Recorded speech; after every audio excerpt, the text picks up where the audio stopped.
Mahakasika kosa anireo fanampiana izay natokana ho an'ireo traboina any amin'ny faritra Atsimo-Nosy dia zary niteraka resabe ihany koa izay tato ato. Nanomboka ny fotoana nahavaky ny fifilohan'ny firenena dia nitohivakana tokoa ny fanampiana izay nentin'ny fitondrana ny fikambanana eto an-toerana sy avy any ivelany ary ny vahoaka malagasy anampiana ny traboina tany Atsimo-Nosy mametraka ny aiainy ny amin'ny fisian'ny fanodikojinana ny fanampiana nefa ny parlemanta Elson Brisson Erafa.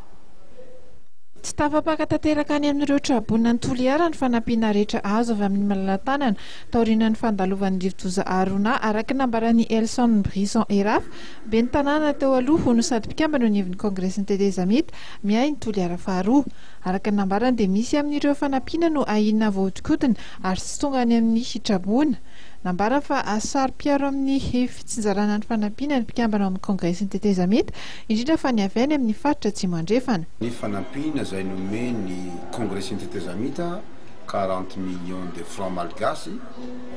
dia rehefa nanontaniana ny BNGC ny Toliara aiza ho aiza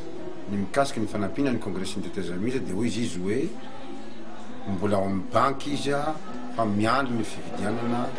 ny vary sy ny sisa ho an'ny sinistré. Aleva ny zava-misy dia ny androany sarotra ny hoan'ny vahoaka izay tsy manan-kialofana amin'izao fotoana izao. Ka ny zavatra tsapako zao manokana dia nanomboka izay ny fanasisen'ireo fanampiana ireo raha ohatra ka ny tafapaka any amin'ilay tena tsapahavoazana mino aho fa dia tsy ho nisy intsony na efa nandeha nankany amin'ilay toeram-ponenany tsirairay ireo sinistré ireo. Ny zava-misy ankehitriny dia mbola mipetraka amin'ny site tsirairay izy ireo. Efa nisy taolona avy amin'ny président ny ASAT anankivalo ho an'ny tokantrano anankiray amin'izao fotoana androany itenenatsika zao androany 2020 ny volana marsa zao tsy mbola misy olona na nisy nahatsangana ilay trano tsy fantasy na ny olona tompony izay nozaraina aminy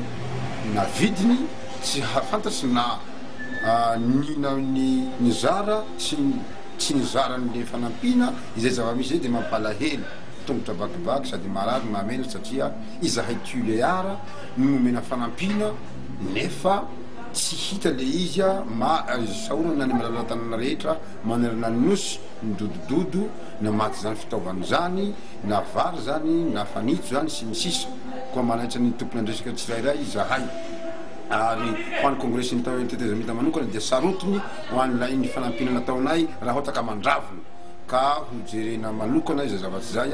ary ivory tsy ho ela ny zahay membre ny kongresy ny Toliara manontolo mikasika ny fanampiana raha ohatra misy ny tsirambina atao azy. Nampasahivy ny CT